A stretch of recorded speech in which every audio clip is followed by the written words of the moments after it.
Hello, hello.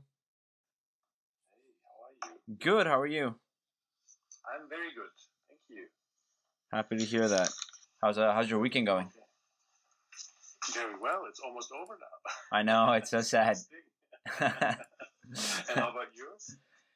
Pretty good. Except yesterday, I went out to do a little bit of skateboarding with my cousin and my little sister, and I kind of have this injury on my back, like a herniated disc that's been healing, and it kind of got messed up again. So I'm a little sore and kind of injured right now, but it's pretty good. Pretty good.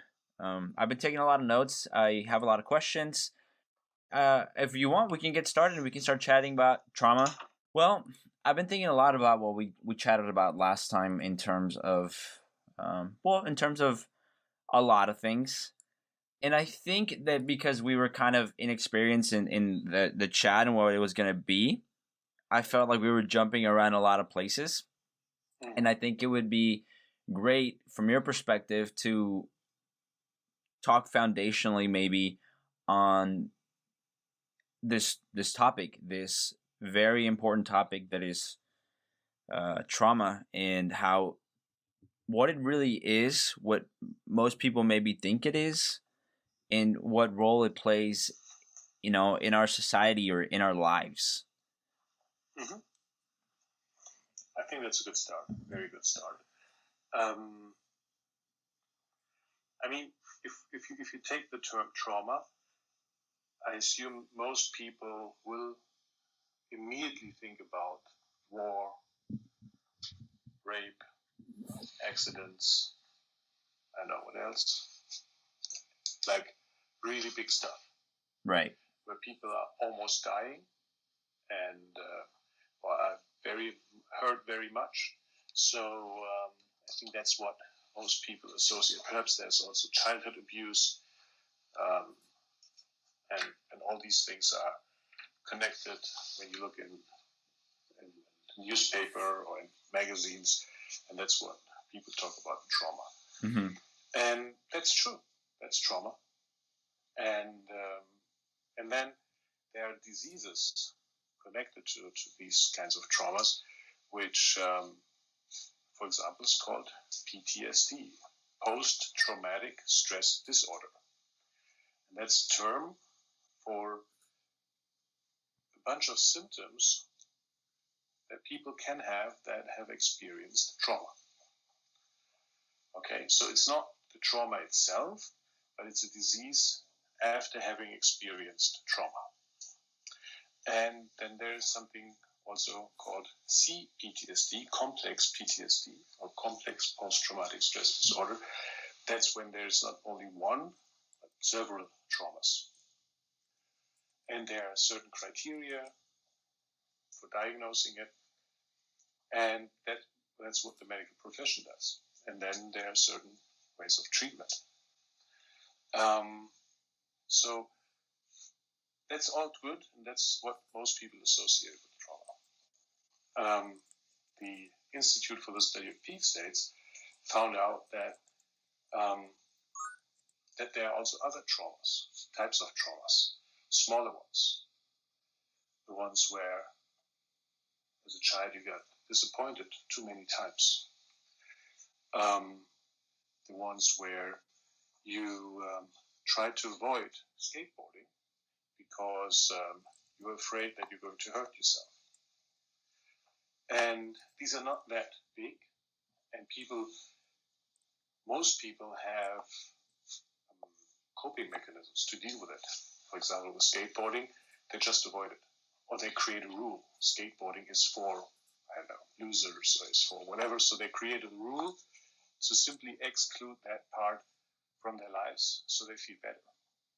Okay. There are other ways to call these traumas, like big T traumas. These are like war, accidents, and so on, and small T traumas, because basically in the physiology, and that's what the Institute also found, they're pretty similar. Okay?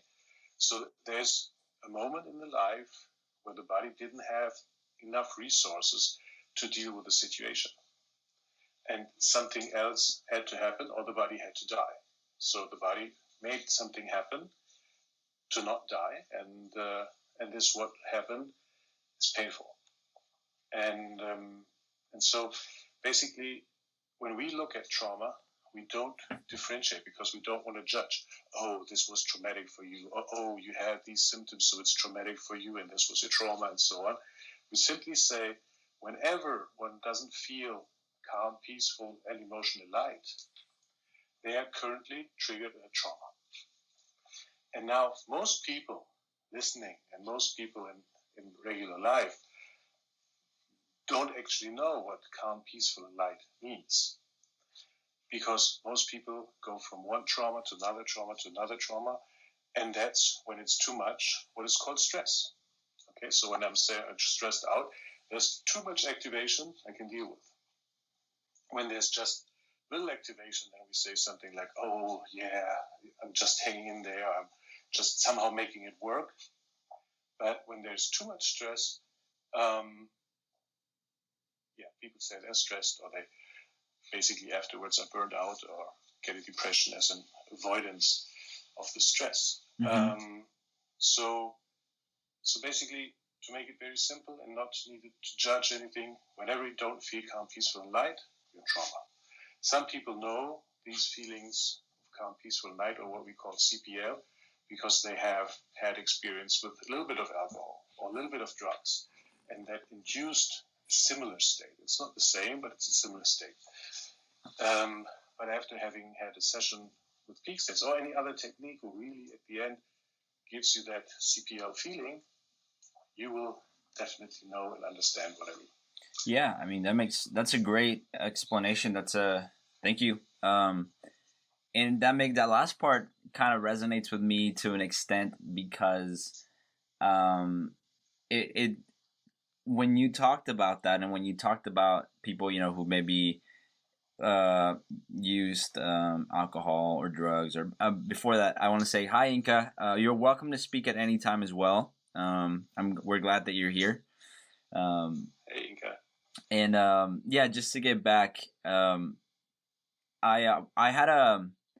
had a surgery about maybe 3 years ago. I had I had an appendix removal. And it was out of nowhere. None of my family was around. I had one family member that was in town, and she happened to be a doctor, and she was able to take care of me and get me to the right places quick. But I remember, I had never had a surgery before, and when I came out of it, I suppose they had used what's the really powerful drug? So morphine. They use morphine. Mm-hmm. And when I woke up, I had this kind of I had this feeling of overwhelming love and understanding and peacefulness. I can't remember exactly how I felt, but I remember I was completely understanding of people and events in my life, people who had hurt me, my relationship that I had strains on with, and I just in that moment, it was such a powerful experience that I could very clearly understand how this could become an addictive substance, because it kind of suppressed anything that unconsciously or consciously I was dealing with, whether it was thoughts or feelings or stresses, and they kind of just faded away, and I was in this state where I felt fantastic. And I remember thinking, wow, this is great. And I also remember thinking, wow, I definitely don't want to have this feeling like this again. I don't want it to be a substance induced kind of thing. And so it makes sense that most of us go around, I think for the most part unconsciously, mostly not knowing that we're dealing with all these things. And I never thought about stress as being coming from a trauma place, though. I never thought about it like that. I thought most people just were stressed because life is pretty difficult in some aspects. At least, when we're talking about Western experience, most people work a lot, long hours, most of the life tends to be about working, and that tends to be a big experience where stress comes from. I never thought it was trauma induced. See, and that's you already said it, because it's so normal, it's so frequent. It has become part of our normal way of understanding life, even of our culture. As you said, we are just working, hustling, and nobody questions. Few people question that narrative, and there are ways without substance abuse. And the story you told is beautiful. I mean, that's exactly true. The way how drugs work, they disconnect you from these traumatic memories, basically, and then you feel how life can feel. And when you have had a bad childhood or have a specific predisposition, you just want to have that. You just want to experience that situation. But the drugs actually are hurtful for your body, and so you basically trade lifetime, because your bodies will get sick when you take them too long, versus the nice feeling of how life can be. And that's the beauty of what the Institute for the Study of Peak States, or the ISPS, found. Because before states of consciousness, nice ways of living, as you described it, being full of love, being appreciative of of the people around you, these are peak states of consciousness when they are present for a longer time, or peak experience, as what you had for a short period. And the Institute for the Study of Peak States found that these states of consciousness are blocked by trauma. Okay, before they were just, I don't know, by meditation or by spiritual practice or just by God-given, people had these states. And with the research they did for the last 25 years, they found that there are specific developmental events in the human, and they don't go the way they should.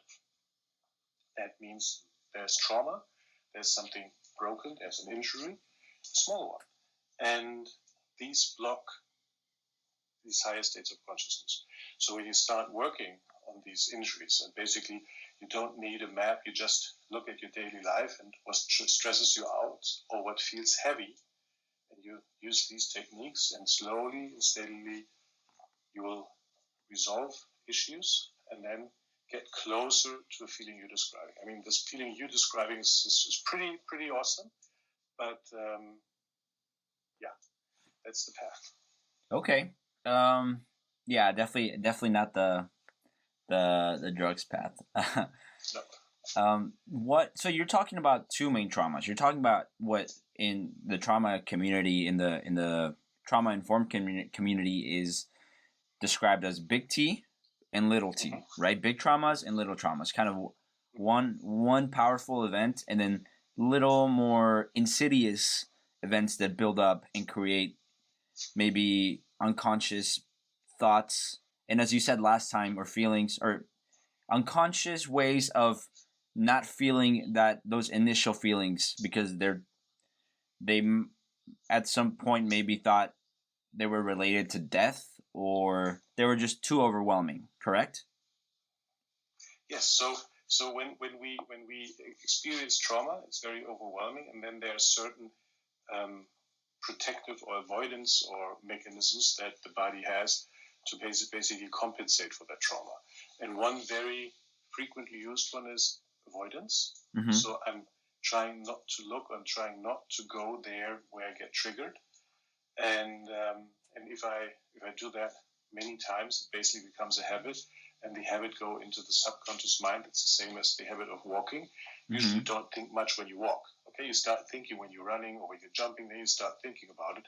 But when you walk down the street, you're just using your phone, and then you look something up, and so on. You just don't think about walking, because that's everything which is repetitive. The subconscious mind takes over. And the same is not only true for things that you do, but also things that you don't want to feel. Okay, so there are people that are very, very sensitive to their body, and they feel every bowel movement. Okay? They feel it, and there are people who don't. Okay, because there's some sort of filter, so the subconscious mind doesn't pass that information on. Okay, are there more types of trauma besides those two? many classifications for trauma.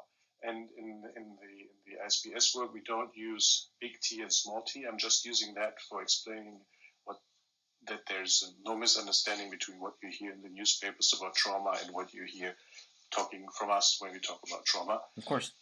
So the ISBS has identified 3 basic types of trauma.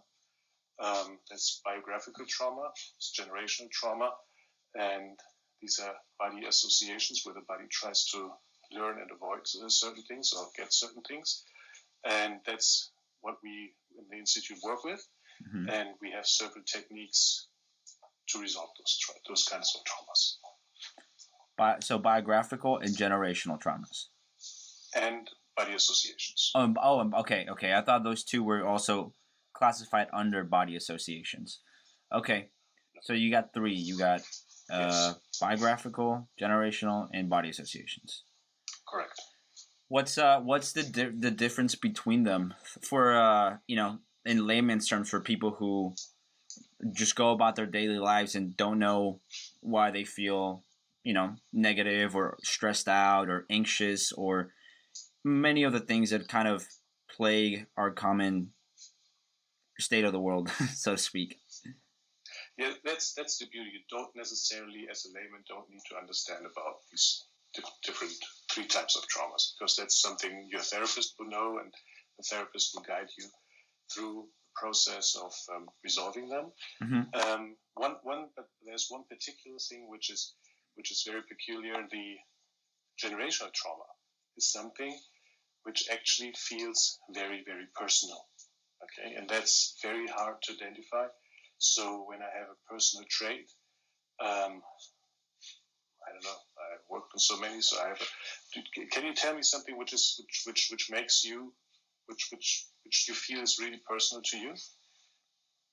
In terms of like a negative emotion? No. Just like a characteristics of you, or something which you feel which is really personal to you. Oh, I deeply enjoy music. Okay.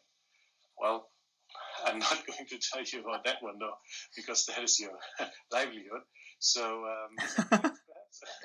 it's actually not though. It's actually not. My livelihood is in music at this point. I'm sorry? So I don't think we need to define that as trauma.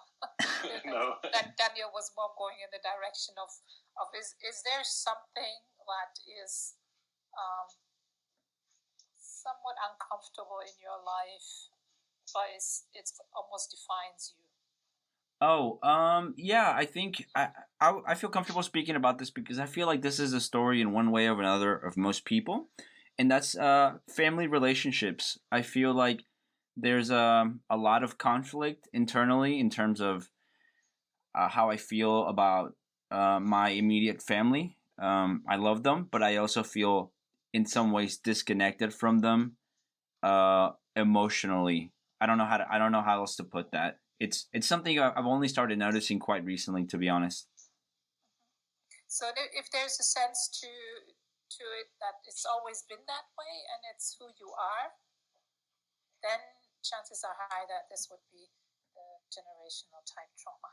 Okay. What if it's something that perhaps has always been there to some extent, but is only becoming more conscious lately? Well, still, if you would say it's always been like that, then that's still pointed towards generational trauma. Okay, so it's something it's a feeling that's not necessarily mine, but came from somewhere else in my family history. Well, that's the thing. It feels deeply like it's about you, mm-hmm. And you are really surprised when you hear that it's not you. It's something that you inherited from your ancestors. So, for example, if I can just finish that, like your personal perception of the trauma doesn't really match with the explanation for it. So it doesn't help you if you start with the explanation, oh, it's my ancestors, because it doesn't match your experience. That's just how we diagnose it. If the experience is deeply personal and it's like it's always been like that for me, this is who I am, then we know we need to employ the generational trauma technique.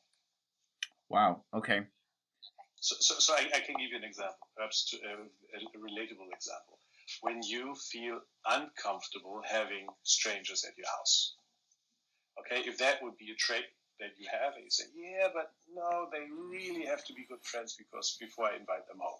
Okay. Okay, that could be precaution because you live in some strange neighborhood or something like this. Okay, but if it's like really something, or like in our family, it's custom not to have strangers in our house. Okay, that is very there's a big probability that this is a generational trauma. Okay. Like that. Okay, that makes sense. So it's more like, okay, like I am like slightly afraid of dogs, of big dogs, but I've never had any experience where like a dog attacked me or made me feel threatened, or like there's no event in my actual life that would make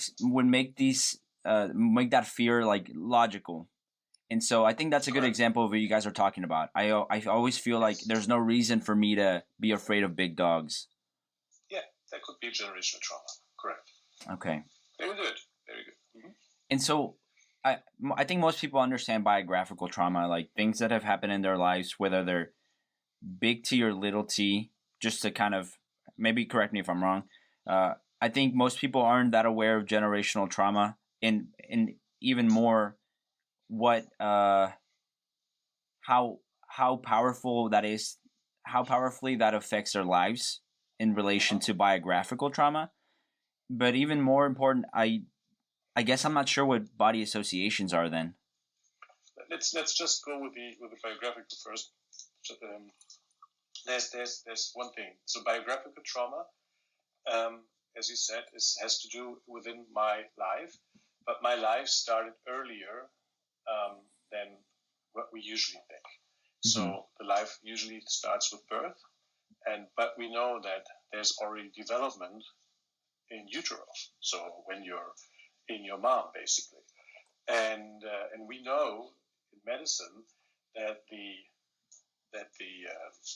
egg is already produced when your mom was born. Okay, so it's stored in the ovaries. So basically, there still can be biographical trauma happening to your grandmother, happening to the egg in your mom, which is you afterwards. Just to blow your mind a little bit. That's pretty wild. I think from someone who is not in the institute, and for most people, that's probably something that they can't get their head wrapped around, or wrap around their head, and B, like, it just, I feel like most people would just be skeptical. Like, I know you guys are trying very hard to make this mainstream. So what are the obstacles to these kind of discoveries that you guys are making to show it to the world? Well, you just need to try it. It's pretty easy. It gives you awesome results, and the obstacle is when I talk to people about it and talk about the results, many of them just say, too good to be true. That's okay. That's skepticism. I mean, skepticism kept humans alive for a long, long time, but skepticism is also something which inhibits innovation. So if Steve Jobs would have been skeptical about the idea of an iPhone, we wouldn't have iPhones. We would still have these smartphones with these small keyboards on. I don't know if you remember them, QNAP or whatever. We'll probably still have rotary dials. Or something like this. So there's always a part of society who's skeptical, who's not innovators. Okay, and they're mainstream, or even called laggers. There's like this innovation curve, and it's a bell-shaped curve. And on the left side, there are the innovators and the early adopters, and the farther right you go, there's the population of society who's skeptical, and that's fine. I mean, that's the way how they preserve life and how they think life should work, and there's always a little bit skepticism is also very good. For example, you wouldn't take a new drug right away. You would just wait out and then wait on some trials, and then you would take that drug if you need to. So that's, little skepticism is healthy, but if it's too much, I think, then it might deprive you of new advances of a nice iPhone or a cool Tesla car or whatever. Or the COVID vaccine. Okay. Well, I'm not going into that topic. Okay. Fair enough. So I would also want to add something here. It's customary for treatments that are included in the mainstream that there are the double, how do you call it in English? Double blind? Double blind? Yeah. Randomized double blind. Randomized double blind studies. And apart from the fact that you need to be fairly established already somewhere and have a foothold in mainstream academia in order to be able to run this kind of studies, there's the secondary problem that not all men are created equal. You get all kinds of people, and we would actually need to have a protocol that would allow us to measure what kind of trauma loads people are having, what kind of coping mechanisms they have, how their filters are functioning, in order to include that into our studies, because it needs to be evaluated against the results. Okay, so you're saying, when you're saying, so go ahead. We have treatments that work for things and that are present in people, but we need to diagnose that first in people. So you can't just throw it at everyone. Correct. So when you're saying not all people are created equal, you're saying not everybody is dealing with the same things. Some people might be dealing with different types of trauma, and exactly, yeah. And like Daniel mentioned, some people are more susceptible to certain damages, or are battling more with the results of that than others. Yeah. Okay. Which is why peak states are such a cool thing, to be able to create them in yourself rather than being born with them. Just the luck of the draw is a huge advantage. Yeah. So now it's available for almost everybody who can just tackle the process and basically just follow a prescribed procedure to obtain them. Okay. So with that being kind of like the bread and butter and the most, I wouldn't say the most important thing, but something incredibly powerful about the Institute is this idea that we all kind of have these birthright, these states that go not just beyond not feeling, very poopy, very poorly, but they actually make you feel a lot better. They kind of tap into this kind of innate human potential that we all have, and that we all strive for. Can you talk a bit more about that? Like, why do most people not have these states?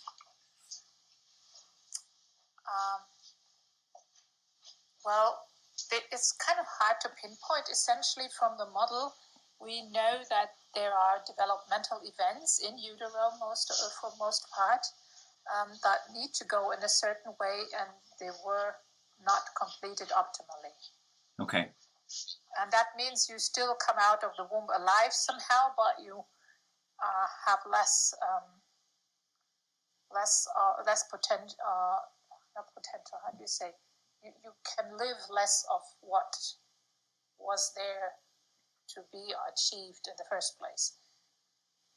Yeah, so you kind of miss the train on some of the developments, which makes you feel less happy, less joined with your environment, less able to connect than you could have been. Okay. Yeah, less functional essentially than you could have been. Okay. And I think one of the great discoveries of the Institute is that this is something that you can catch up on. You just have to go back to those moments and relive them, as it were, with a trauma healing technique at your side to deal with the stuff that didn't go so well. And you come out with predictable results of a peak state. So is this something that, through birth, is this something that, it's going to sound, I don't know how else to put it, but it's not an attack on parents, but is this something that, mom and dad are doing wrong during, the gestation period during the 9 months? Not at all. Not at all. That's actually the good news. We finally are able to stop blaming our parents for our shitty lives because it's not their problem either. They were the ones who created the problem. It's really just the luck of the draw. Did you inherit good genes or did you not? And your parents had the same problem to face. Did they inherit good genes or not? And there's really nobody to blame. It just is. And you go and you start taking your shovel and you start cleaning up the shit. And that's the great news, that now you have a bigger shovel. I need to just clarify here something, because when people hear genes, most of the time they think, and that was the model for a long time in medicine as well, that genes are fixed. Okay, so DNA is fixed, that's the code, and that's the card you've been dealt for life, and you got to deal with it. Okay. What we actually know now, and in mainstream medicine it's getting more popular, is that there's something called epigenetics. Okay, because they found that we have much more proteins than we have actually base pairs in the DNA. So there must have been some sort of configuration mechanism, and that's what's around this double helix DNA. Which is called epigenetics, and there are switches that say, okay, read this part and then read this part and put that together as a protein, and read this part and don't read that part and don't read that part at all. And these epigenetic switches basically are what Inka is describing. We have certain developmental events, certain things that go wrong, and then something in that area also goes wrong.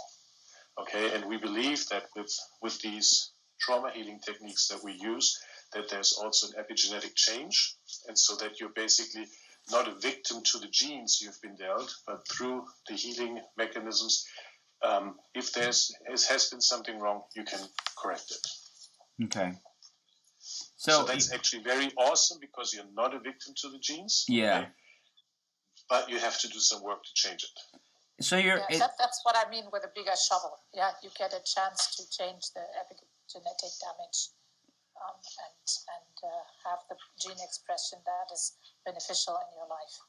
So genetics, this is something that I'm very, very not well versed on. So correct me if I'm wrong. You're saying that genetics in a way is kind of like bad luck, or good luck. And it's kind of said, but epigenetics is saying that it's almost like saying it's the debate of nature versus nurture kind of falls down more on nurture, on your environment. And your environment affects what gets turned on and what gets read or not. Yes, that's correct. So for a long time, when the genes were decoded in medicine, we thought that this is like a software code. And so when you have a certain software, it also always has to produce the same results. And then in medicine, they found, no, there are people that have this kind of gene sequence, okay, but they don't develop the disease. And nobody knew why, okay?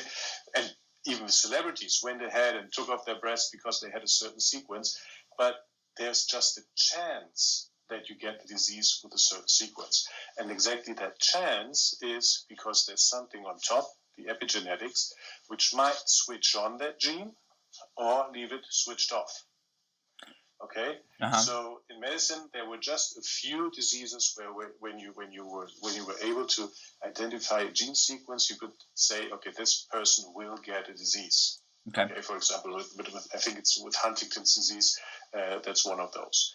Okay, and Chorea Huntington is, I think, the name.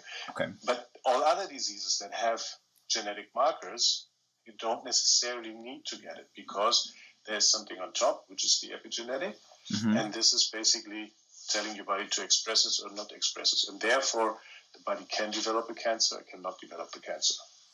Okay, so in medicine, there for a long time, we knew that genes is not 100%. It's not like software, which always runs the same way, but we didn't know why, and epigenetics basically is the key to understanding more of why. Okay. And that's something you can influence. And actually that is in epigenetic research through healthy lifestyle, through less stress, through more plant-based diet, less meat, and sports and so on. That's a discussion point with Inga. A lot of that is kind of like in the belief system of what is healthy there. If you ask the question, then you get about 50 different answers depending on who you ask. But the important thing is not really what it is, but the important thing is that you can influence it in a Right. way. We don't completely understand now why, how, and that's what Inga said with belief systems. There are certain groups that feel that this one thing and that the other thing. But the most important message for me was, I'm not a victim to my genes. I have inherited some genes, and that's why I have blue eyes and blonde hair. Mm-hmm. But there are certain other genes which I can influence. And there is certain epigenetics, which is that you have inherited damage already, but which you can fix yourself by trauma healing, for example. So when you're doing trauma techniques, your goal is to fix this epigenetic damage? To some extent, yeah. If it's generational trauma, yes.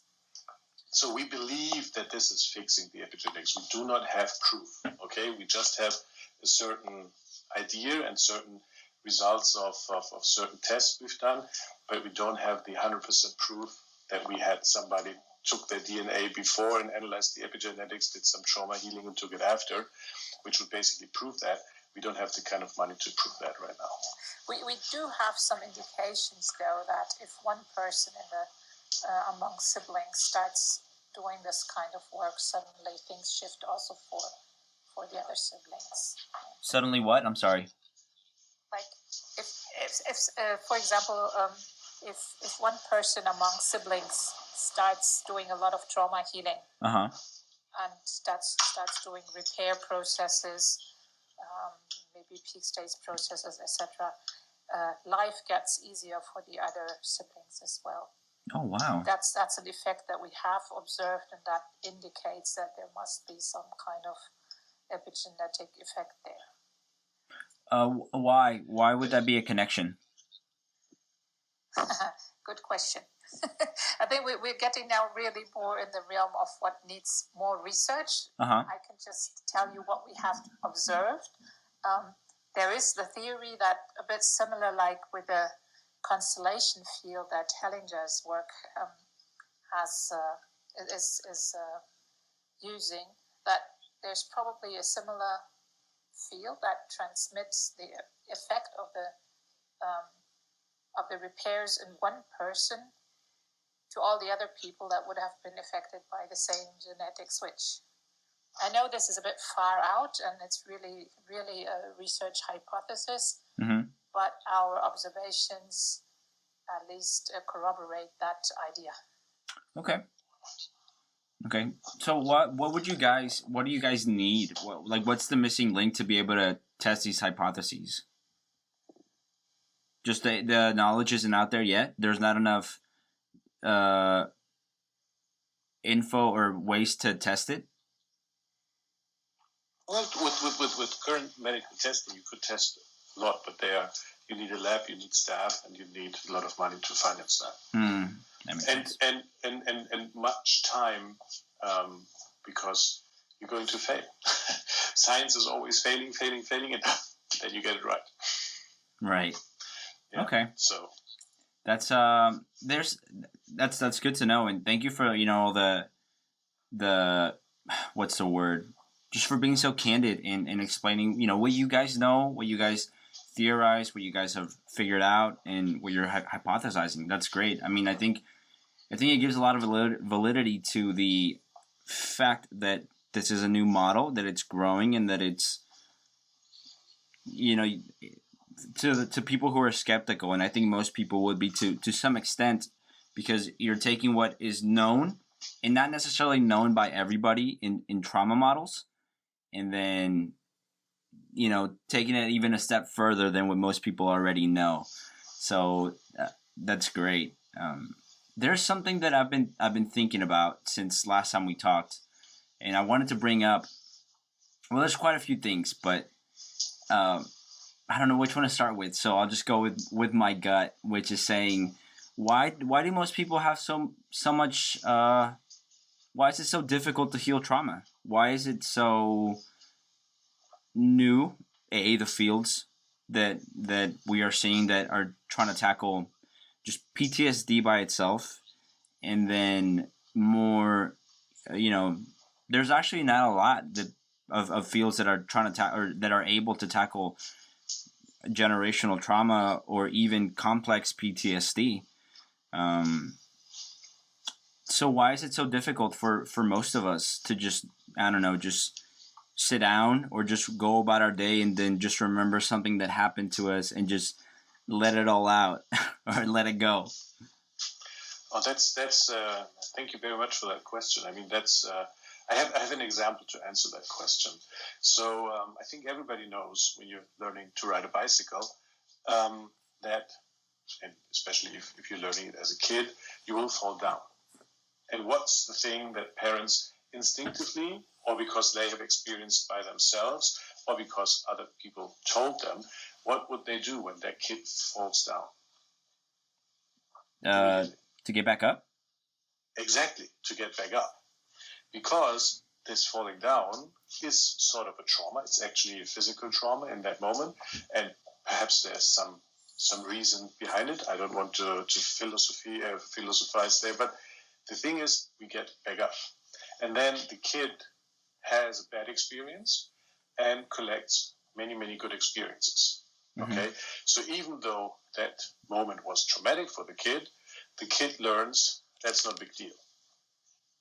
So when the kid, and this kind of parenting continues, when the kid comes into like a problem at school, a big test or something, it will most likely also have that attitude, not a big deal, I'll get over it. When you have parents that are overprotective and that kid falls and then mommy or daddy comes, oh my God, you're falling down. No, don't try for today. Today is enough. Do tomorrow. Mm-hmm. This kid will have had that trauma and will associate that trauma with catastrophe. Okay? And then will basically, the next day, be more fearful to ride the bike. And because that kid is more fearful, the likelihood, the possibility of that kid falling down again is higher. Not necessarily. There might be kids that collect good memories and then learn how to ride the bike and so on. Mm-hmm. But it's possible. And very likely that the kid is more afraid of this because now the kid has had time to think about, and now this event is something special. It sticks out. And the same happens with smaller T or bigger T traumas. So people build something around the trauma and give it a meaning. Okay? Oh my God, this always happens to me. I'm a loser, and so on. And so you don't have to deal with the actual trauma that happened, but you also have to deal with a lot of personality built around that thing, which makes it difficult. So when you just had a trauma, you come into the office and we do some techniques, boom, it's gone, fine. It's the same thing as the kid getting up the bicycle and just continuing to ride it. But when you live with that trauma for 5 or 10 years or even longer, and you're always avoiding, I'm not going this way because it's a dark alley and it reminds me of, and I get flashbacks, and you're avoiding, and then you put so much of being you, of your personality around it, that it's sometimes really, really difficult to get people, as I told you before, there's stuff that comes from the conscious mind to the subconscious mind, so the person is not even able to access that. He's not or she's not aware that she's avoiding the dark alley. It's just natural that she won't go that path. And so for a therapist, we need lots of patience, lots of compassion to help people remember and get to that trauma, help them to heal it, and then many, many, many of these other things that were built around just go away. Okay? And that makes trauma healing very problematic because there's much drama around it. Does that make sense? Yeah, it does. It's just I'm still trying to wrap my head around most of it, but you're saying there's a lot of kind of build up around kind of like walls that eventually over time, for whether it's our parents trying to protect us or things becoming, you kind of learn habits to not deal with the trauma. Correct. And then so it seems like the hardest part isn't even the trauma itself, but the feelings or the things around that we build to protect from that. Yes. So that's my experience when I work with young people. They didn't have had so much time to build walls around, build stories around, build a personality around it. Mm-hmm. It's quick, and then 1 hour, 2 hours, most of the big issues are gone. But if you work with people that went to therapy for years and years and did this and that and changed their jobs and perhaps even moved the city or I don't know, painted their hair, dyed their hair differently or something, there's lots of personality around that trauma, and then some of them even don't want to change. It's just become part of them. Okay. Though it might create stress, flashbacks, sweating, bad dreams, and so on. Wow. That's pretty crazy. It's funny to think about that. It's not the hardest part isn't the thing that happened, but the story we build around so that we wouldn't have to feel it, or who we became in order not to feel that. Mm-hmm. Yeah, it's actually really that a lot of people have never learned how to deal with emotions. Mm-hmm. So there's this innate fear, oh my God, if I let this come out, it's just never going to stop, so I better keep a lid on it. And so you keep a lid on this, on that, on that, on that, on that, and so many things in your life, and it becomes a very restricted life, and it becomes a life that's largely influenced by avoidance. Yeah. I feel like, I think you're right. I feel like most people don't know what to. Yeah, defining emotions is very hard. It's very difficult to know what they are and what they're gonna become, especially big things, big, difficult emotions. So that makes sense. Is there something that you guys? I know you guys, help people on a day-to-day basis, and I think we talked about this last time. The difficult thing about doing psychotherapy or other therapies are that I feel like they're trying to. Well, psychotherapy is different. I think they are trying to help you get to the root of your issues. I feel other therapies, more well-known ones, try to help you cope, try to help you reframe your thoughts. So they're not necessarily targeted on your feelings and your emotions. So I feel like most people don't feel like they can actually process them because you're saying they don't know how. So is there a way that people can begin to learn by themselves to feel more trustworthy and to be able to kind of let go and shed these kind of traits like avoidance traits or whatever to not deal with their emotions? Yeah. I'm kind of tempted to say do not do this at home because there's two kinds of clients. The one kind are the ones that I described before, that they're so afraid of their emotions that they're keeping a lid on everything. Mm-hmm. And then there's the other type of clients who are identified with their emotions. And in fact, when you tell them that we're going to take away all the negative stuff eventually, they go like, oh my God, but this is me, and my emotions keep me alive. And they have the weirdest belief about having to keep negative aspects of themselves. And for us, it's really just garbage. It's not you. It's the thing that covers you and is in the way for you to be really you. But these people are identified with their stuff, so that's why I'm saying do not do this at home, because when you move to the client who denies all the emotions to the person who's identified with the emotions, you haven't really gained much, honestly. So you need to have a proper tool at home that allows you to deal with this, each of these emotions once and for all. And then we start cooking with gas, as our Grant McFedridge would say. Yeah. So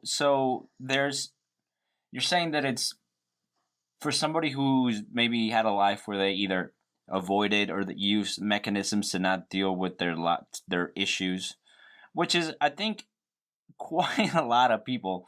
You're saying, or people who believe that they are their emotions and they are what they're feeling, be it good or bad, that it's maybe not the best thing to just kind of start doing this because it could be, or maybe like overwhelming or just very, very, very painful, or might cause a lot of disruption in their lives? Not just that, but really it will just identify them with the next thing. First, they're the person that doesn't want to suffer and doesn't know how to deal with emotions, so they just keep blanking them out. And then they're the person who's so into their emotions that, every little cough sends them into a frenzy. Like they're overreacting on stuff and kind of like become drama queens and kings. Yeah. Okay. So then what? I don't know if you know these kind of people, that there are certain kind of therapies that encourage this, and we feel that's not necessarily a healthy place to stop. It's maybe a place to start from, but I would not consider the results of this kind of therapy to be an optimal outcome. I guess I'm kind of confused there. Could you maybe give an example? Well, let me perhaps try to put it something. So when you're the person who puts a lid on everything, you don't feel emotions, okay? You basically try to avoid them, and the other person, the other extreme, would be somebody who's just living the emotion and just saying, oh, I need my bad emotions, they are my energy for life, and so on. Both of these are extremes. Right. When we do the work, we have to work a little bit with emotions. So basically what we always say, the clients usually want to start and tell about their lives, tell about their stories, and so on. And we said, we listen a little bit to the stories, but most of the time we don't need so much story. We just need the emotion, the feeling, what was going on the inside of the person. And so when you keep a lid on everything, you basically have a hard time to even tell, am I sad? Am I angry? What am I?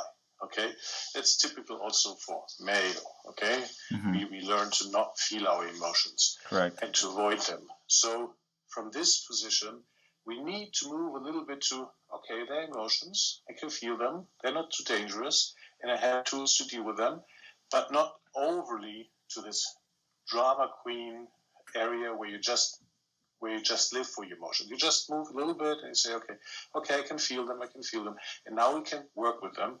And then the more we work, the more confidence you will get that these tools actually help you, and then you will feel a bit more, and you open up yourself a little bit more. And actually, what we use in language, like a closed person and an open person, is exactly what you see. A closed person is somebody who keeps a lid on, who's not talking too much, and because he or she is afraid of being vulnerable, of giving too much to the world, of being taken advantage of. And the more you work on your emotions, the more trust comes into your life, the more you can open up, because you feel safe, and being safe is the most important thing for us humans. And then you cannot change what kind of person you are. And you will see that life is much more fun when you open, when you learn how to live with your emotions, but not exaggerate them. Does that make sense now? Yeah, I think so. So then I guess it's best to be able to kind of help people when you're working with them to kind of regulate their level of attunement to their emotions so that they can start processing or healing these things. Mm-hmm. Okay. That's the therapist's job, right? Yeah. I'm not sure I agree with that way of expressing it. They should be attuned, yes, but they shouldn't confuse their emotions with the reality. Yeah. So a person who's very much paying attention to every emotional discomfort often confuses that with reality. Okay, so how they feel is not necessarily how they... You don't need to stop there, yeah? Like, you become aware of your emotions, yes, that's the first step, but that's not who you are, that's not what reality is. That's just where your trauma lies. That's just stuff that you need to heal. But people make the mistake of thinking that is their reality. And they express themselves through their trauma, basically, all the time. Oh, okay. So it's just an indicator, okay, this is the shit that you need to shovel. First, okay. You don't see. Yeah, let me be very blunt and a bit simplistic here. First, you pretend you don't see the shit. Then you see the shit and you think, oh, this is my life and this is my drama and all is horrible and and you're this hypersensitive person that gets into very, very upset emotional states about things that are, you can kind of like exaggerate this. Well, I'm saying this is just another step. And the next step is to see this as the shit that you need to shovel away. So you grab your shovel, which is your trauma healing tool, whichever that may be. Take the one that is the most effective and causes the least pain would be my advice here. And then just deal with it and get it out of your life. Because that gets you free to be the person who you really are. Wow. Everything else just doesn't have to be. I think I understand what you guys are saying. I think that it can kind of become sometimes talking about these things very abstract. So I was wondering if I could maybe like not share like a real example or maybe even a real one. And then maybe you tell me how it seems, because you guys, I'm sure, have done a lot of work on yourselves and you've seen the process, and more importantly, you've kind of felt this process as it happens. And I think that most people tend to over, like you're saying, over-identify with these things, or they tend to feel them a lot, and then these feelings just kind of stay. I know that happens sometimes to me, where I might feel something like a good example is I hurt my back, right? And I have this very frustrating feeling, and it becomes like very quickly it becomes like rage, like a lot of really pent up frustration that I am injured because I feel young, and I just become very, very angry, like that this is happening to me. And sometimes like I feel like I become too angry, like I go from 0 to 100, and I just like kick something because I'm angry that I feel this way. It's very painful. It's a very good example. Not theoretically, but from a perspective where you're inside your body and you're feeling this, and you're trying to not necessarily feel like this for the rest of your life, or when something comes up. How would you go about it? What does it look like when you're using a trauma technique, when you're inside your body, in your inner, you're looking at your inner world, so to speak, looking inward, and kind of trying to let go of this or process this or whatever it is that you need to do to not become so maybe controlled by that emotion or something like that. Does that make sense? Yeah. In fact, what you're describing is actually one of the techniques that we're using to help people with chronic pain. Because it turns out that most people have an emotion that's attached to that pain. Like you just described, the frustration and the rage about having the pain. That's something that you can actually deal with, and you will find that the pain, the pure pain that's remaining, is much, much less, and sometimes even totally gone. Okay. So it's really just the attachment to that emotion that is keeping it in place. Okay. So how does that look like when somebody's maybe like over identifying with that emotion, and sometimes it's not even like you're angry all the time, right? Sometimes, like right now, I'm not feeling excessively angry. I'm in pain for my injury, but I'm not in this constant state of rage or anger or frustration about what's going on with my back right now. So how do you? When you're not always accessing it, but I'm pretty sure if I was to ask you now how you feel about having that back injury, you would access it quite quickly. Yeah, I guess you're right. Don't do it right now. Yeah, no, definitely not. So we could go into a session right here and there. but I don't know if that's we don't have we haven't put the proper environment in place for that. I think a bit of impromptu session here would be more than we can handle right now. No, absolutely. But you were asking me about the approach, and that's what I would be doing there. Okay, yes. And how does it look like though? You kind of just stay with this emotion, and it kind of, does it become like stronger and then it just dissipates? Is it different for everyone? Is there kind of like a process that happens when you're healing stuff? I know you guys have 2 techniques, or maybe more. I know you guys work with wholehearted healing, which is kind of more when you're trying to start from your heart and kind of give love to whatever you're feeling. And then if you can, you should regress to earlier events where you felt like that. And then you do a form of tapping, correct? I would say we keep it as simple as possible, and we use the least intense technique that still does the job. Okay, which is a form of EFT, correct? Which is probably the 1-point tapping in most cases. Yes. Yes.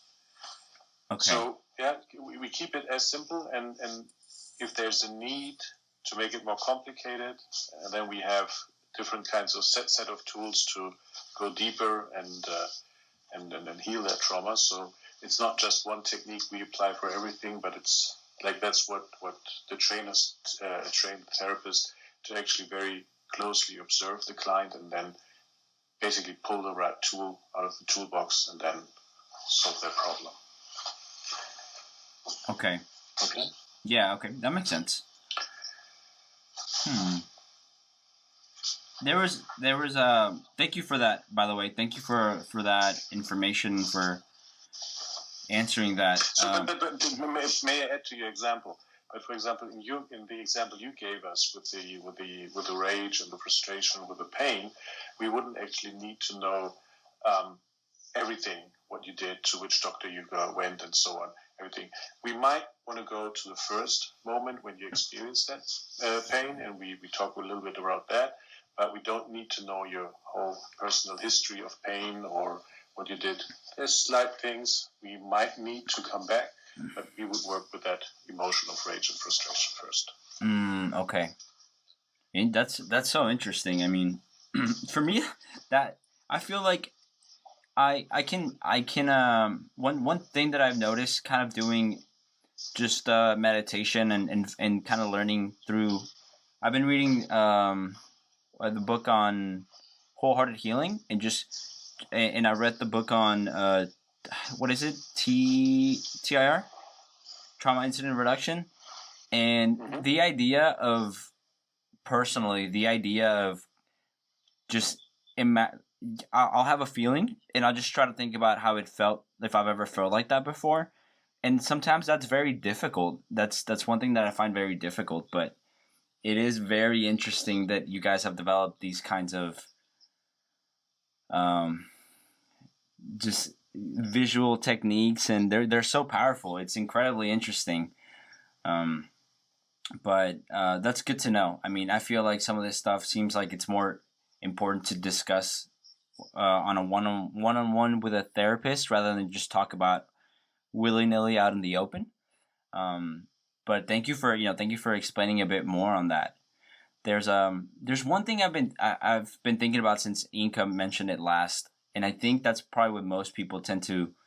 I think everybody deals with that at one point or another, and that's relationships. Difficulty with relationships, whether it's how we view ourselves in relationships, or how we connect with other people, or how a million other things, really. But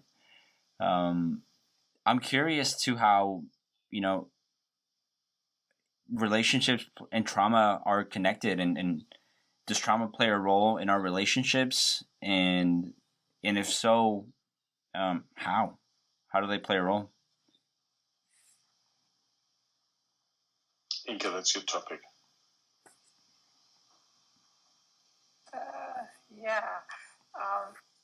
Yes, trauma plays a huge role in relationships, starting from the way you select your partner, whom you're open to enter into a relationship with and whom not. And it doesn't even have to do only with your partnership as in your love partner, but basically anytime you get interpersonal hiccups in people relating, you can boil it down to trauma.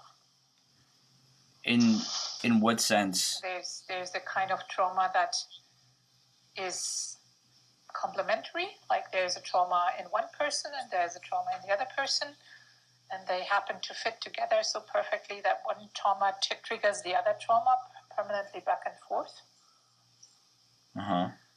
So that's the case where you have a relationship with that person, and it's almost like you can't stop yourself but reenacting always the same kind of play that kind of goes along the same lines. Let's make some examples, Inga. Let's give some examples. In its worst case, it's probably the mechanism that keeps battered women coming back to the man who beat them up.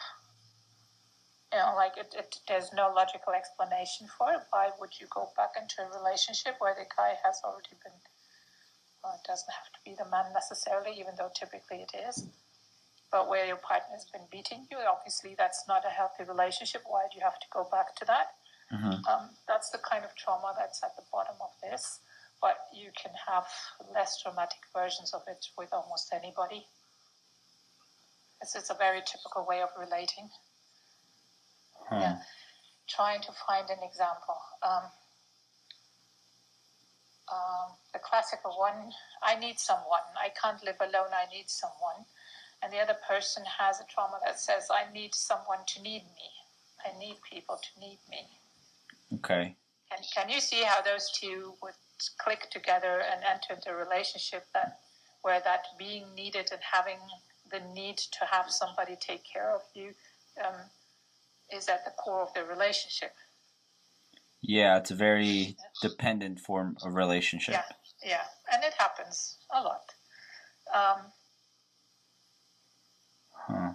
But it doesn't have to necessarily be that kind of dependent thing, but because it's really a dependency on both ends. Yeah, it may sound like it's only one person that's dependent, but it's actually both of them that are dependent on that interaction. Okay. Trauma-based. But this tends to be most.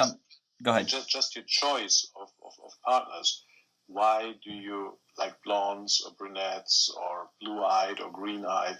All these choices, we think there's personal preference behind it, but that's possible. But there's also a possibility of trauma being behind, because you have had certain experiences or you have been primed by your parents or whatever. So yeah. Sorry to say, if you go for certain types, that's your body brain. That's a body-brain association, for example. Yeah. Okay. If you feel attracted by certain people just because of their hair or their eye color or whatever, that's a body-brain association. That's the third kind of trauma we were talking about at the beginning. We've already mentioned that. Got it. Okay. But there's got to be a difference between trauma and conditioning, right? Like you're talking about your parents. Like you're talking about maybe you might like, people who are blonde or blue-eyed or brown-haired, etc. And there's the idea that it could be just because, your parents look like that, right? And so, in a very, I guess I don't know how to put it, but like in a very, there's the idea that from our early experiences, we still take a lot of what's good for us. Is that this? Would you consider that trauma? It's still a body association, yes. Mm-hmm. If you have a good relationship, then you probably thought your parents were a safe place to be with. Mm-hmm. And then your body brain would say, okay, let's stay with safe people, You don't know anything about these people except that they're brown-eyed or whatever. Uh-huh. Yeah.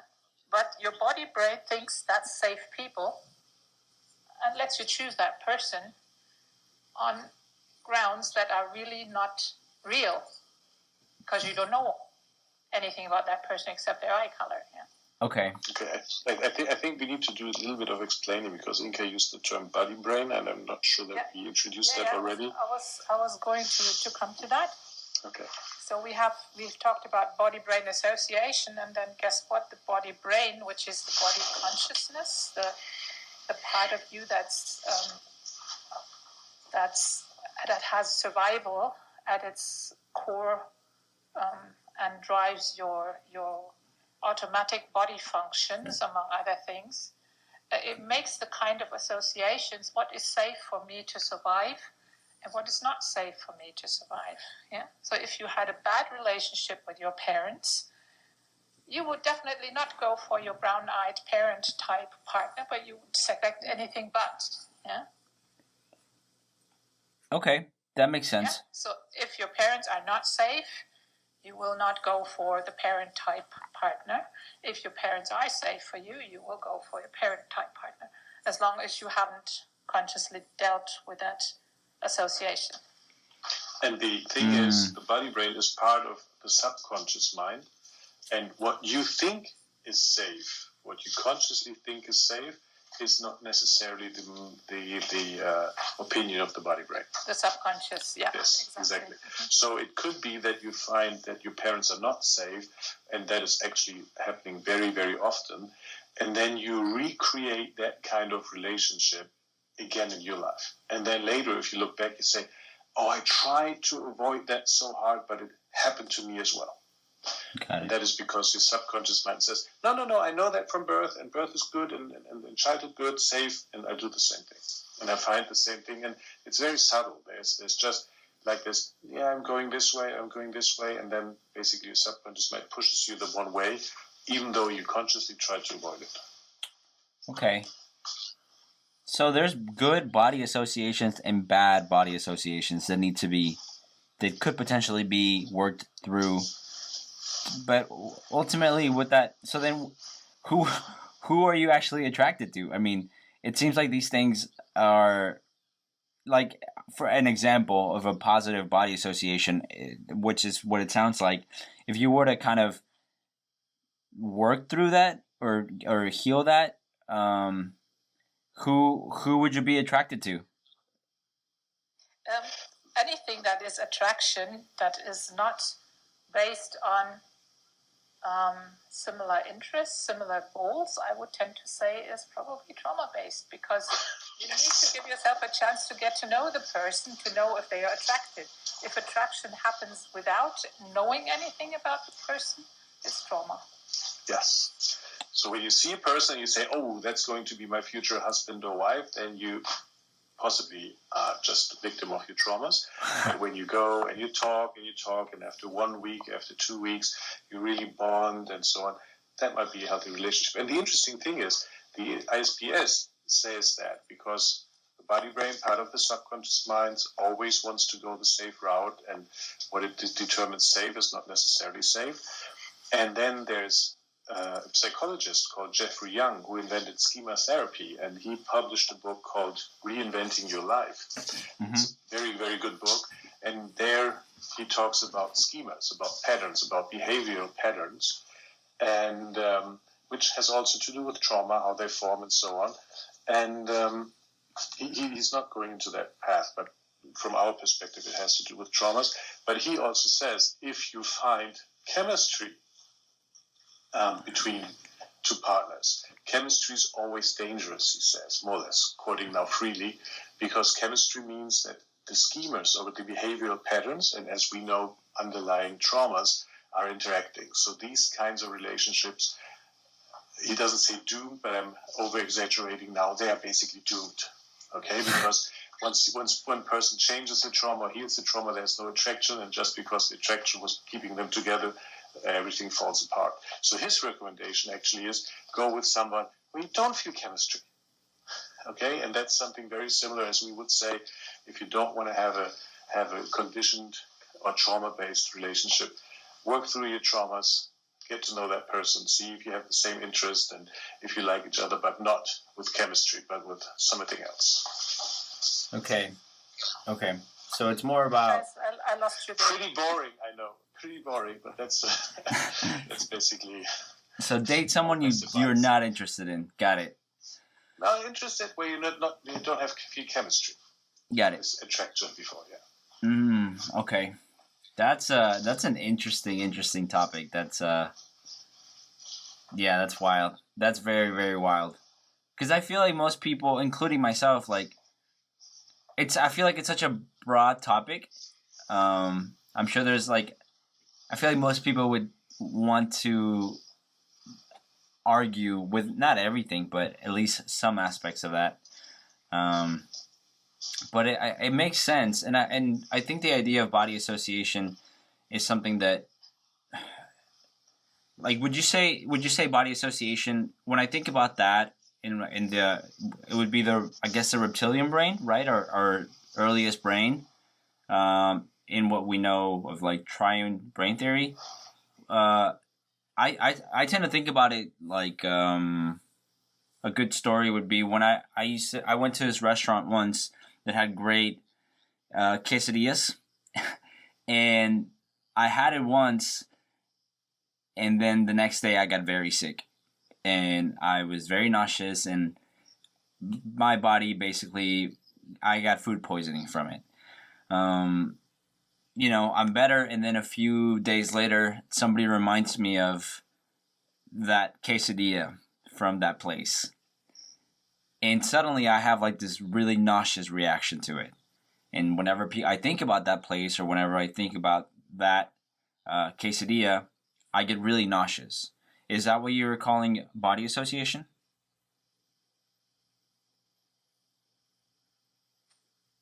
Yeah, that sounds about like it. Mm-hmm. And so it goes both ways, right? It goes for positive things. It's kind of the same process.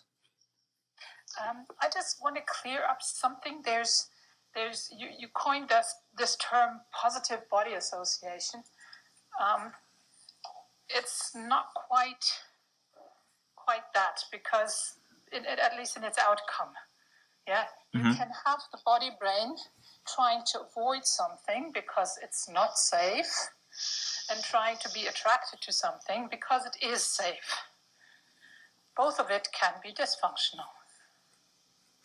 Okay. So we're not judging so much into good and bad, because that is you always need a rule to judge something. What we are talking here about is like something functional, okay? So the body brain preventing you from stepping into hot lava would be very functional, okay? But the body brain telling you that regular water at between 10 or 35 degrees Celsius is dangerous, that would be dysfunctional, okay? So we just talk about that. And so your body brain basically now tells you, quesadillas, no way, you're not eating it again. That was food poisoning last time. So it's a very functional, well, perhaps even dysfunctional. Depends on what you want to achieve in life. I was about to say, if the quesadillas is the only thing that you are left to eat with, and your body brain has a problem with it, then it's quite dysfunctional. Correct. Oh, yeah. Okay. But if you're trying to lose weight, it might be even very functional, not eat any quesadillas anymore. I think there's a lot of work that you have to do there. And the same techniques apply for all three forms of trauma that you guys have found? Not quite. That's why diagnosing plays such an important role in the kind of therapy that we do. Okay. So there's for different kind of traumas, there are different sets of techniques. And through our diagnosing, talking with the client, understanding what the client is saying, and asking questions, we are pretty certain which technique to use. Got it. Okay. There's what are you guys working on right now? I saw that Daniel, I saw that you and were working on a workshop for a former peak state. Is that correct? That's correct. Yes. So we Inka and I put together a workshop concept of how to, within a weekend, help people to feel emotionally more calm, and we call that state inner peace. It basically takes you from wherever you are in the future, in the past, oh, that's so horrible, and I have to be cautious in the future to not to do this, and because in the past that happens, and all of this drama takes you out of that and puts you into the present moment, and so you can enjoy peaceful and calm present moment. You still can go into the past, you still can get triggered into trauma, but life changes dramatically when you just are emotionally in the present and you don't have that pull to go into the future and back into the past where you just live. Yeah, and the interesting thing is that most people are not aware that that's what they're doing. There's actually a simple way to test if that's what's going on for you or not. If you know that you had something in your past that was really painful for you, and without going into the past, just thinking about it, sitting here and then in the here and now, and just remembering that event without really going into it, does it still trigger you emotionally? And if your answer is yes, then it means that you could really benefit from the inner peace process. Because that's the typical marker, we call that marker, the result, the predictable and repeatable results, is that just thinking about stuff that happened in the past doesn't get you any emotional reaction. It's just, happened, so what? Let's move on. It's not relevant for you here and now anymore. So this process it doesn't clear all these past traumas. It just kind of just shuts them out. It stops them. Like if you can imagine every trauma like a bell ringing, and it's ringing in the past, but you hear it in the present. But if you have inner peace, you don't hear it in the present. If you want to go and revisit the past and heal your trauma and deal with it, that's still possible. But it doesn't influence your present in an involuntary way. You don't even know that it's going on, but this little test of just checking if it's really triggering you in some way when you think about it, about that memory, that will definitely tell you if you have the inner peace or not. Does that answer your question? Yeah, it does. It kind of raises a couple questions. It sounds great, first of all. It is definitely. I don't know how I survived before I had it. That's great to know.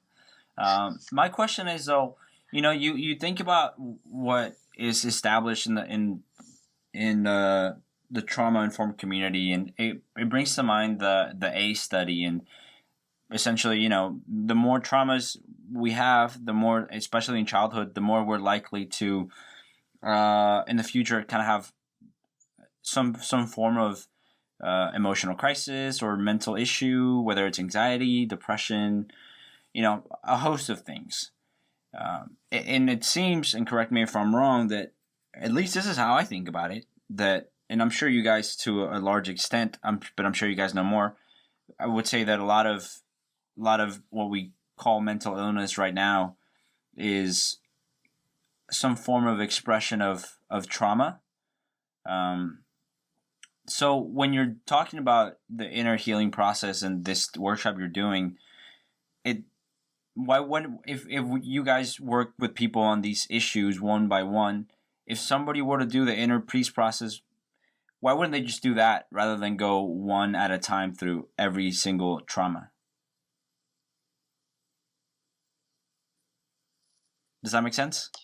Yeah. I think I get your question, but in order to answer it, I'm just coming up with quite complicated explanations. Daniel, do you have a simple way of putting it? Yeah, of course. So, first of all, perhaps we can clear up a misconception. I think we discussed that in the last time we talked. Depression is not a disease per se, okay, but it's a complex of symptoms.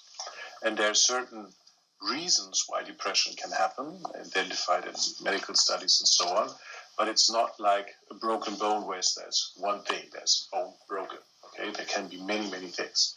And so basically what happened during your childhood and then adolescence and so on, people think that this might be one of the reasons why depression happens. Actually, last week I've attended a training in schema therapy, and schema therapy is a very new way of looking at psychotherapy and how to work with patients on their mental conditions, and there we have certain modes of behaving and how to cope with problematic emotional situations. And basically there are three types of you can cope. You can either surrender, you can avoid, or you can overcompensate. Okay, and depression and psychosis are a way of avoiding the emotion. Okay, it's a passive way of just avoiding what's going on. And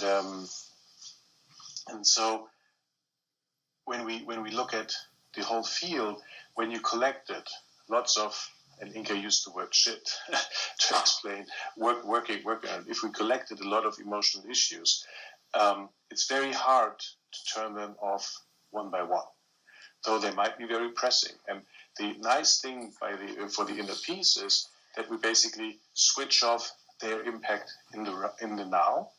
And then if you still have troubles going to work because your boss triggers you, afterwards we would work on that issue why your boss triggers you. Mm-hmm. Okay, but if especially if there's lots going on in your life emotionally, you're always stressed out, you're always there's always some drama going around, doing the inner peace basically switches off these bells, switches off the noise, not the noise in your head, but basically the emotional noise.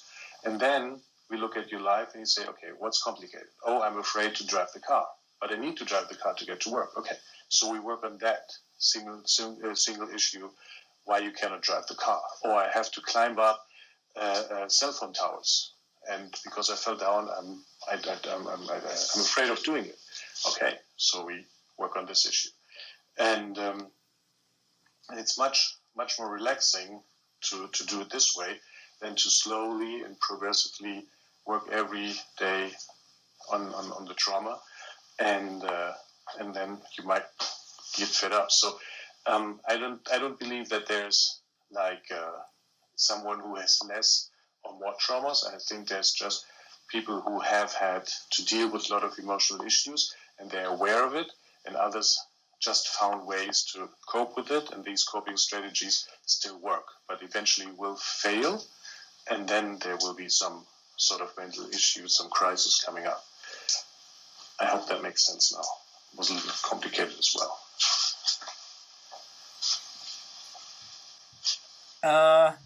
I mean, it sounds like a complicated topic overall, so I don't blame you.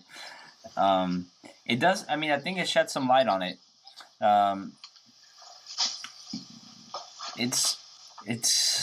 Yeah. I think it's a very complicated topic. I don't think it's a very easy topic to kind of summarize in a couple paragraphs. But you're saying that it first of all, it allows you to afterwards tackle the things that are maybe still present, that are in your moment, in the moment.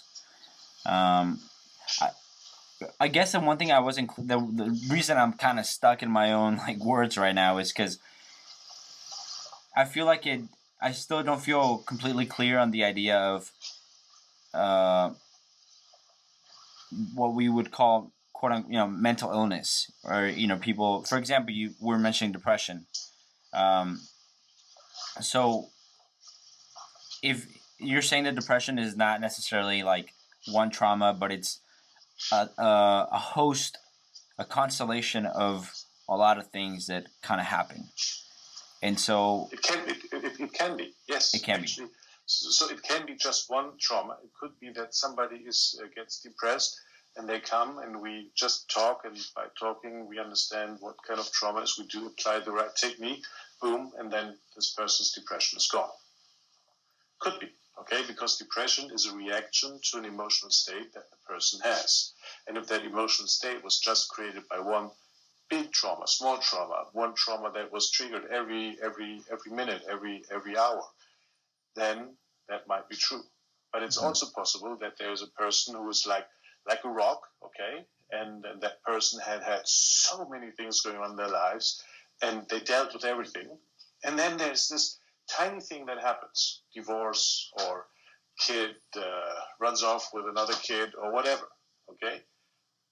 And that's now enough, and then boom, and they fall into full depression.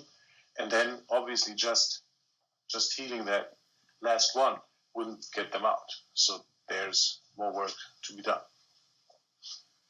Okay, and that depends, and that's why it's so complicated. That depends very much on the skills, on the coping skills, and on your personal resilience you got, and the tools that your parents gave you. When your parents were competent about emotions and validated you and showed you some tricks and so on, you might be able to deal with a lot more than somebody who had parents who were hitting them, okay, where they never experienced a safe place. So these people can be more susceptible to these emotional problems and then cave under a small emotional load, just a job change or whatever. Okay, but so with doing the inner healing process, the inner peace process, I'm sorry, would that turn off those stressors, those triggers that kind of lead someone to go into these states, into this kind of depressive state? Yes, well, in a way, it would make you feel in the here and now, where we are.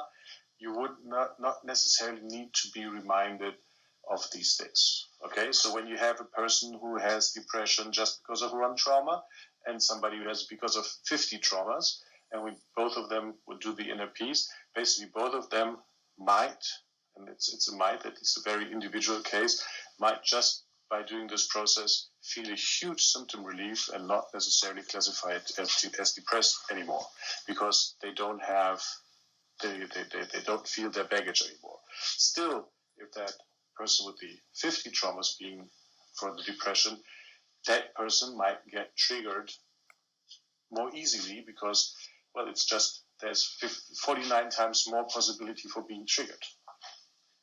Okay? Yeah. Okay. And would it make it easier for them to individually kind of start going, like you were saying, to individually start going through the actual triggers that still kind of might pop up? Yes, when you come from a peaceful place, you feel more safe, and then working with trauma and with emotional stuff is much easier, of course. And then when you're always like feeling unsafe, and then you come into the office and you come into the online session, you say, I don't know, and you get skeptical and so on. And of course, we still can work, but it's more complicated than somebody who says, okay, I feel calm, I feel peaceful. Okay, yeah, but if I think about my boss, I really get a rage. Or if I think about my herniated disc, I really get a rage. And then we just deal with that one. Okay. That's crazy. That's great. That sounds fantastic. I'm trying to think of anything else that would be, I don't know, important to talk about. Since, it's great to have you guys here and to talk about this chat. And I hope with time other people will show up and have better questions than I do. Sergey, your questions are awesome, and you're a great host. Thank you very, very much for doing that. And I think we'll still need some content left for the next session. So I'm pretty happy for today. How about you, Inga? Yeah, I think we could talk forever and a day about this. And by the way, I love your questions, how they're taking us all over into the different aspects of this work. Well, as I'm talking about them, for example, go ahead. We even talked about projections, which was another aspect of the relationship stuff. But like Daniel said, there needs to be something left for another day. Yeah, I mean, absolutely. There's so much we could talk about. And as I'm talking, I feel like I'm in the middle of a thought, and then I just jump somewhere else, and then I just want to jump somewhere else. and I'm trying very hard to be like, no, I need to stay on track. And it's very hard because I want to ask you guys so much stuff. I'm very grateful from two perspectives. The first one is from my own selfish perspective. I love learning about this stuff, and with time I hope to be able to work more. And the other one is for anybody else who's not as informed, and I think that's basically almost everyone. And I know that most people are too shy or afraid, or it might even trigger them to talk about just the idea of emotional trauma. So I'm extremely grateful that you guys are taking the time to do this. I know you guys are very busy as well. And yeah, I hope that we continue to do this. I think Clubhouse will eventually become a bigger aspect. I just think it's with time. I did notice more people were popping in and out, so that's better than last time. Yeah. That's a start. But yeah, I just wanted to say that I absolutely will. I hope we can continue doing this.